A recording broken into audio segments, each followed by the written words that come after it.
it on. We got the music.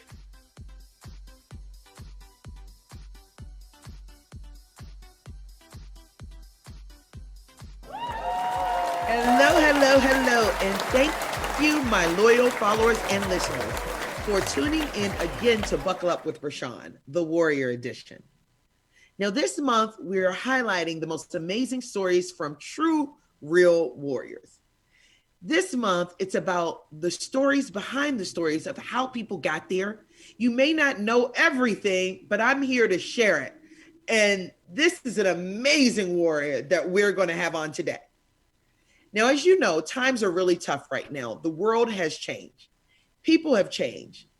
People are dealing with a lot of mental health issues. That's why I'm a huge advocate on speaking up and standing up. And we have to change with it and come out on top. So you, my loyal listeners, are also warriors, and we're going to make history together. And being a warrior is not about like you have no issues, you push through, you're never sad. No, we go through so much. It's about speaking up and standing up. And I want to tell you, as a stage 4 breast cancer survivor, when they gave me 3 months to live, I had to get my mental health in order. So buckle up and sit back for 30 minutes and join another warrior as we celebrate the spirit of human connection, inspiration, and dedication to success. Now, this woman right here is my friend. We speak on the phone. She is a boss. She is a stylist, a philanthropist. A mom. She is everything. You don't really know all about her. She's an author. She's everything. This woman is Tameka Raymond. Hello, hello, hello. Hello. I know, hello. How are you, beautiful? Wonderful. I know. Alive. Anytime you wake up above ground, you have no reason but to be wonderful. That's it, period. Hello. Wonderful, wonderful. And you look good. Okay, green and yellow, what? You said Sprite Girl? Sprite Girls. We the Sprite I know, right. With a lemon twist. Yeah, and we both Capricorns, boo. I love it. The goat. I love it. Oh my God. So how are you in sunny LA? Well, how can you be in sunny LA? It's beautiful. Like to wake up here is just so refreshing. I don't know. Even if you wake up and you think you're going to kind of have a bad day, all you have to do is just like open your curtains and you're like, but the sun is out and it's November. Right. And I can go to the beach. I can go to the beach, which I did this weekend. Yeah. And I'm jealous. Now, do you miss Atlanta? I miss people in Atlanta. Like I have some like solid friends. I lived there for like over 20 years. Yeah. I made some like true connections there. If I could like transport the people and also the housing costs, if I could transport those two things, oh man, this would be really a winning place. Yeah. For sure. Yeah. That's so true. That's so true. That's what I say. Like if you could transport the cost and the people to LA, then you'll be like, you have all your friends and I know. That would be it. But you never, that'd be too much sugar for a dime, right? Exactly. So, but I love waking up. Weather really affects your mood. I think, like if you're somewhere that's always rainy and dreary and hailstones and like fire and brimstone, you just like, this is terrible. Yeah, the sun makes me happy. Like, yes. Me too, girl. I'm coming out there soon. I think I do need to. So save a room for me, Tameka.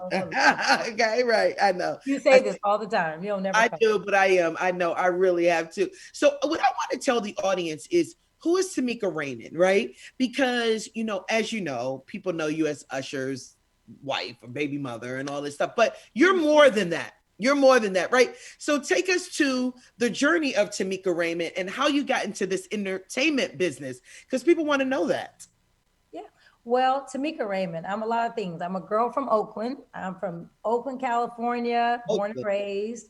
I started working as a little girl. I was like between 6 and 7 when my father used to take me to my aunt's store and we would help her at her retail shop. And that's how I got into fashion, learning like about color theory and fabrics and like, what were they made of and what was silk versus satin and all these different things. She owned a consignment shop. So she had to select like what the good pieces were, what was really qualitations and what was some BS. Right. And I learned at an early age a lot about fashion and how to work for no money. I learned that too. I learned how to like fight for your rights as far as being paid. But no, it was the lessons were valuable, and that's how I got into fashion. That was my that was I would say that birthed the love of fashion. Of the love. And so what? And so then, what did you meet one celebrity and say, "Can I style you?" Or I was went it? to the Fashion Institute. No, I moved to LA and I Oh, actually went to school. Yeah, I was a merchandise marketing major. So my idea was to become a buyer because it was so closely related to what I did at my aunt's store. But then as I was in school doing my marketing classes and learning all my psychology of buying and all that, a friend had a group called 702. They were coming out on Biv 10 Records, Michael Bivins. uh-huh. And Todd hired me. I was an A&R. He hired me and was like, I want you to style my girls. And we need our girls to look just like you, same style, same flair. And I was like, style? What? And I did my research. That was my first job. I got thrown into it. And it was a snowball effect. I kept getting referrals. I did a really great job. Oh, I wow. ended up doing their styling and their makeup on set. They didn't like the makeup, so I ended up doing their makeup. I had to redo their makeup, and I did their fashion, and the rest is history, man. It was so much word of mouth, and I got good reviews. And please, that was 25 years ago, so it was. Oh, wow. So that's how you got into it. So and you just stayed into it. I mean, it just was so many referrals, and then I had a chance meeting. I was doing a smaller client, little rapper. I was on the elevator with a bunch of clothes on my way up to the suite where they were shooting, and Lauren Hill steps on the elevator. And I said, "This is your chance. That's your girl." Like I was a Lauren Hill fanatic before Yeah, meeting her. And I yeah. handed her my card and I said, "If you ever need anything, if you ever just your stylist drops the ball, I know you have someone, please call me." And why did she call the next day? Because our stylist dropped the ball. Oh, really? That is so funny. It's the craziest thing ever. That's why I always say a closed mouth doesn't get fed. You have Right. to speak up when you have an opportunity, seize the moment. It was carpe diem for sure. Oh, Yep. wow. And you Yep. did Lauren Hill. So were you the beginning with the Lauren Hill with the, because Lauren was very boho chic and all of that?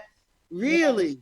Yeah, well, I'm very that. I'm from Oakland, but I went to Berkeley High. Like I'm a Birkenstock girl mixed with a little flair and diamonds and stuff. So I'm a little bit of both. But yeah, like I all the denim, the reclaimed denim, all the, Yeah. washed out military stuff. That's all me. All the bangles stacked on the arms. We Oh my both did that. God. Yeah, Oh, like I love that. that style. Oh my God, because that's so funny. It may be a Capricorn thing because I'm a boho chic too. Like I Mhm. will very Saint Tropez boho skirts and stuff and One Birkenstock, shoulder. I see one you. shoulder. I love a tie dye. I do all okay. Oh wow. So you Mhm. did, and so then after Lauryn Hill, who else was your next biggest person? I don't know. I went from Lauren. Let me see. Of course, I did Patti LaBelle, which she's Yeah. still, a client. I do her occasionally still. Um, God, it was a snowball. I did so many artists. I was doing Eric Reed. He was a jazz singer. I I love it. That's Yeah. why I want everyone to know that you were this top stylist Oh, I in styled the industry, everybody. I styled right? everybody. I worked with Jay-Z when he put on his button-up shirts and said, "Change clothes." Yeah, remember And that? Yeah. I styled that video. Oh Yeah. wow. So yeah. Okay, and so no, and so I guess I want to know. I mean, I don't. This is not about Usher because I want to get to know you, but I know people didn't know you were a stylist. And I Yeah. know people who didn't know that you were an amazing stylist. I was like, she has style, she can dress. I love her. She's a go getter. She's a Capricorn. She a Capricorn, right? I was like, that. So then, how did you get to meet Usher? Were you his stylist?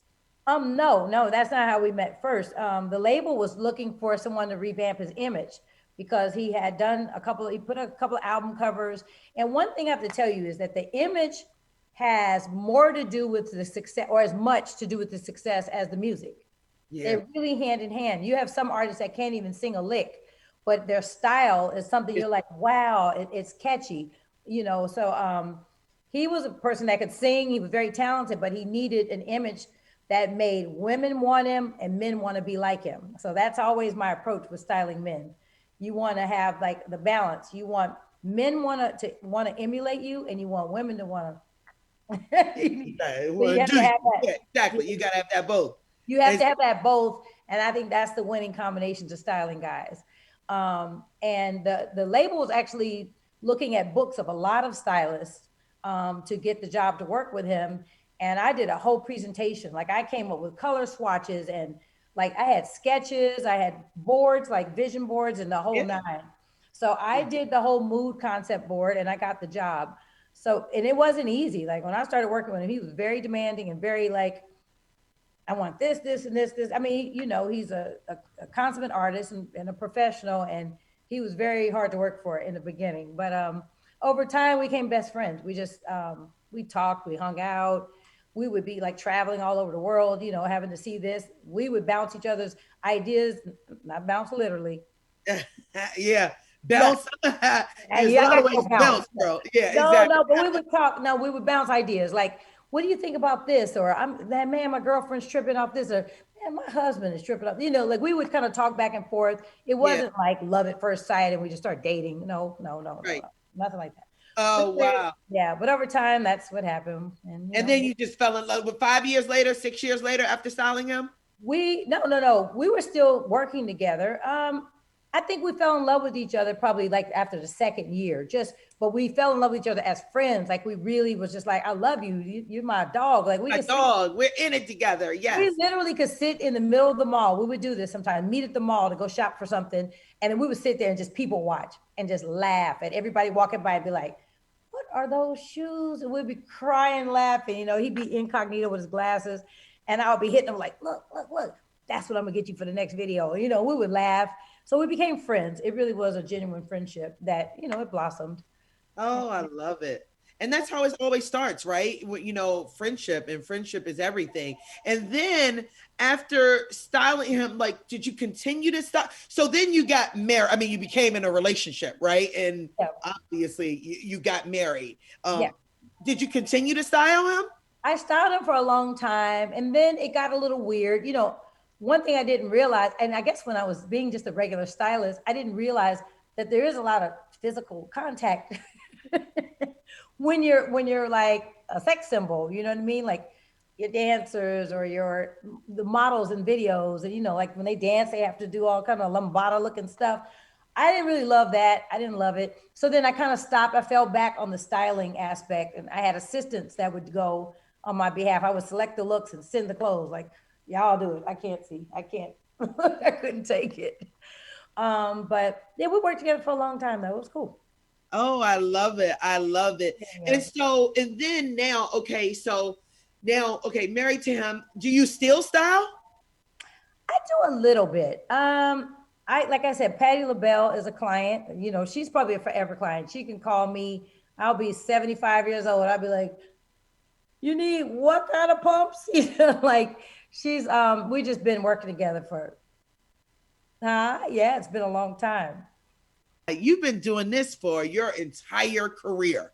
I'd say it's been I'm probably like in my 20, I don't want to give my age away, but it's been 20 some odd years, yes.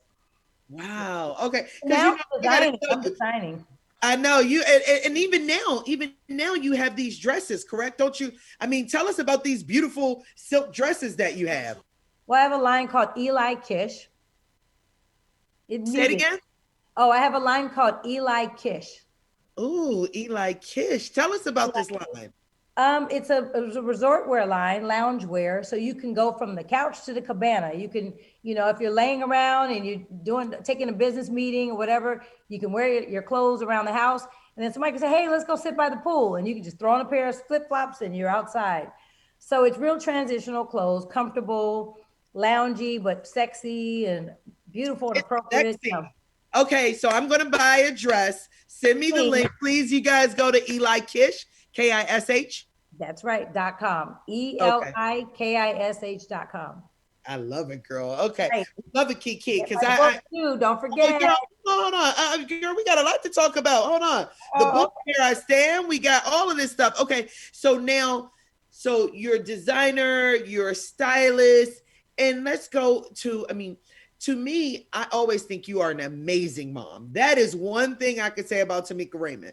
You are a mom. You love your kids. When I saw you with Ryan and your other two, I mean, you just you light up my life. Like when I see that, I see you at the football games. I see you taking your kids to school. That, I mean, you know, I know it's very, very tough. You know, your son was killed in what do you call that? The God, what do you, jet ski, yeah, Kyle. Mm-hmm. a jet ski. I was trying to say jet ski. Yeah. Yeah. And were you there or were you away? No, Okay. no. I was away and he was with his father and some friends, and they went out to the lake. And it was just an unfortunate day. It was an accident that happened at the lake. He wasn't on a jet ski, he was on a tube, and someone like kind of ran over the jet ski. Yeah, they collided with the jet ski collided with the tube, and my son like took the brunt of the impact. Mm. Yeah, so he was on life support for 2 weeks. No, he was not removed, and I always read that he was removed, and no, he absolutely was not removed. His heart stopped eventually. I told him he had to wait until his organs started to, because his organs were fine at first, and then over time things started to deteriorate, and his heart stopped. Wow, wow. Yeah, And tell us about this organization. I'm very sorry about. Tell us about the organization you started and the children's book, and then Here I Stand. Because I you don't know. just, I mean, it goes on and on and on and on with you, girl. That's what I'm saying. Okay, tell us. So when he passed, I tried to figure out what I needed to do to keep his legacy and his name alive. It just was so abrupt. So I started a foundation called the Kyle's World Foundation. And that's Kiles, Kyle's World Foundation. And we focus on children that love performing arts, and also kids that do random acts of kindness. Like you'll hear about kids that cut 100 lawns to pay off the school lunches for other kids. Like kids that do kind things for others, we want to reward them. So Oh, we're doing all kinds of like surprises and tickets to places and basketball games and giving gifts away. Our most recent giveaway we did in Ghana in May. We did this huge giveaway where we partnered with Wilson Football. We gave away footballs and taught a American football clinic in Ghana. So it was oh, wonderful. It was wow. wonderful. That Yep. is so amazing, Tameka. You are just doing, you are rolling, rolling. So now tell us about Here I Stand. Here I Stand. That's my memoir. I'd say it caters to every woman, a woman that's looking to be an entrepreneur and get into business. I show you steps of how I did it. For a woman that has suffered immeasurable losses, like, either lost a child or lost a parent or a family member. I have a chapter called Mad at God, where you question all the things that you grew up, knowing and loving, and how you kind of get on the other side of that. For the woman that loves to travel, or the person that loves to travel, I talk about my travels and things that I've done and places I've been. Person going through divorce, I talk about going through divorce, Yeah, heartbreak. I know a lot about that, Tameka. I know a lot about that. Yeah, Uh-huh. you need a segment in here, but yeah, I talk about what it felt like, enduring these different heartbreaks, and how I got over them, and also I own my stuff, like the things I did. What was my role in these different situations? So Right. yeah, the book is kind of got a lot of advice. It's so interesting that I always feel that people who've gone through so much pain, they the journey, it's like you are a warrior. You've been through some stuff.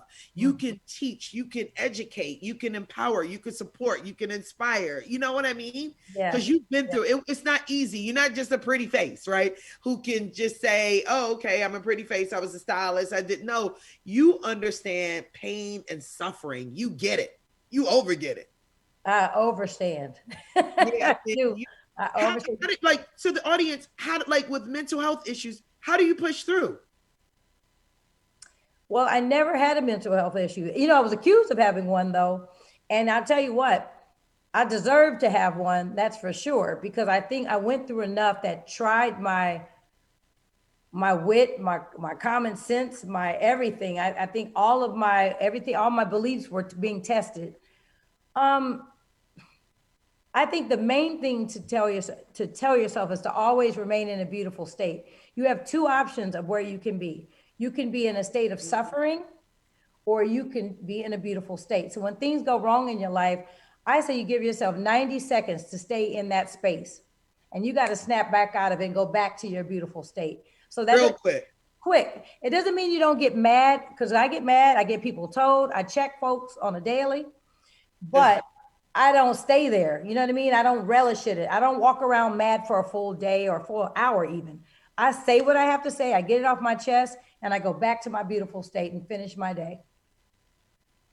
Oh, I love that. Stay in a beautiful state. So it's basically Always. everyone stay positive. Like don't let people get under your skin, right? You I don't let a mean, moment in your day ruin your day. You know, sometimes, so you come outside, you have a flat tire, and the normal thing is we call everybody, can you believe I got a flat? Girl, I was on my way, but yeah, I got a flat. Can't say, oh, you just cussing, you telling everybody about your flat. yeah. Guess what? You look at the tire and say, you know what? It wasn't meant for me to get there right then. Maybe this is God's way of protecting me from going to that light and being in an accident. Or maybe I wasn't supposed to be at that lunch meeting. Or maybe, so then you go back to your beautiful state and then you'll see that God and the universe will figure it out. As soon as you go back to your beautiful state, that's when the tow truck cute guy is going by and you'll say, yoo-hoo, and he'll have an extra spare on it. That's how you Oh, stay in your beautiful state. But if you're angry and relishing and being and mad, like, yeah. oh, you'll miss the opportunity to straighten it out. The universe will fix it for you, baby. Oh, okay, Tamika, you know you're going to be a warrior on my app, right? Sharing your story. That's You right. Stay in are a beautiful state. Always. My book is called Here I Stand in a a Beautiful State. oh my God, you I guys, swear by it. here I, I stand in a beautiful state because you are a beautiful person. And I got to tell you, when we met, like we clicked. Remember when we met, we were like, click, I am coming to LA. I'm coming to LA because it's like we clicked and you are a beautiful person. But what I love also, everyone, you have to follow at Tameka Raymond, right? at Tameka Foster. Oh, at Tameka. Oh, When I get in my states of suffering, I will change my name on social media. look, I love it. Oh, Tameka Foster. Okay, so you gave up your name. I didn't, but on social media, I gave it up because I was sick of being asked, like, why is your last name still Raymond? Why are you still using it? You're divorced. And I was like, Lord, do you want me to go wait in the passport office line and I'll change all my bank cards and credit cards and accounts? But for all intents and purposes, it's Tameka Foster on social media. But I am on my book, look, Okay. Tameka Foster Raymond. So I'm hyphenated. Okay, Tameka. But how do you know what? I just coached someone who just got divorced um earlier this morning and she asked me, should I change my name back? Would it empower me or should I keep it because I have 3 kids? What do She you has think kids. about that? Well, if she has kids, are they young kids in school? No, I mean they're 12, well, 12, 14, and 16. I mean they're not That's still old. school. That's cool. So like when I have to go pick up my kids, I don't. It's confusing. Miss Foster, Raymond. Well, they just call us Raymond. We're all the Raymond family. You know what I mean? It's Yeah, really it simplifies things. And at the end of the day, when you get married, that man gave you the name. That he gave you the name. Now, right. if he remarries, my rule is when my ex, if whatever he remarries, then I will drop it. And you know, because his new wife will have it, and that's fine. Yeah, and then I guess when you remarry, that's a good point. And she said the same thing. She said if he remarries, I think I should drop it because I'm no longer his wife, even though I have kids. And I'm sure I mean, that's what she But you said. know, it's a weird rule because my ex did remarry and I didn't drop it, child. I was like, listen, I'm not going to wait in the passport office for his new wife. I don't feel like it. Wait. I ain't doing all that just because it's a name. Yeah. I was like, it's a name. I'm going to book a trip. I'm going to keep going. I didn't have time to stop my travels and worry about getting a new passport and a new driver's license and a new social and And I change know all all your this bank stuff. accounts and But I credit guess cards. she's it is I guess some people feel it fuels them into like a movement, and some people, you know what I mean, is Ah, you know. no, the movement is remaining in a beautiful state and being at peace with your circumstances. The name is just a name, it's a title. In Oh, I fact, love this. In a listen, beautiful state. I tried to get my name as a single moniker on Instagram. I just want to be at Tameka, really. At now, if I can get that, that would be beautiful. I don't need a last name, it's fine. Love it, right? At Tameka. Well, you know what? Tameka, baby. Tameka Foster Raymond. Tameka Raymond. Tameka Foster. It doesn't matter. You are my girl. You are beautiful. Thank You you. have a beautiful state. You're a beautiful mom. You're a beautiful person. You inspire. You're a warrior. You're coming on this journey with me, girl. We're gonna Right. talk offline. And tell us how to find you. You already said at Tameka Raymond. At No, Tameka Tameka Foster. At Tameka Foster is my social media, but my website is tamekaraymond.com. I've had it a long, long time. But Okay. that's how you also can order the book, tamekaraymond.com, or you can find it on Amazon. Oh, I love it. I love it. And give us one quote to the audience to help, or one, give us a quote or give us a tip to help them become in a beautiful state. Like, this is a takeaway because we want them to be in a beautiful state. I think the takeaway that I got from a good friend, dear friend of mine, is don't major in the minors. Oh, say it again, baby. Never major in the minors. Never major in the minors. That's don't play small. Don't listen to the naysayers. Don't, Les Brown said this one time to me. He said, Bershan, it's so many people swimming at the bottom in a low vibration. Swim at the top. That's It's only a few at the top. And you right. know what, Tameka, you are definitely at the top, baby. Thank I you. love it, love it, love it. No, You're a thank top drawer yourself. Yeah, I love you, girl, and I am coming to stay with you. So Oh, wait for it. I know. Look, I seriously, I'm coming to LA. I know I have to. Wait for it. I love you. Thank you for joining me. Thank you. Please, everyone, go get her book, In a Beautiful State. Well, no, it's Here I Stand in a Beautiful State, right. right? And follow her everywhere. Tameka Raymond, her website, Tameka Foster. And this show is brought to you by You Are a Warrior and Emerald Construction. Thank you to all of my loyal followers. Buckle up with Bershan. Until next time. Thank Thank you, you. baby. And I'll call you.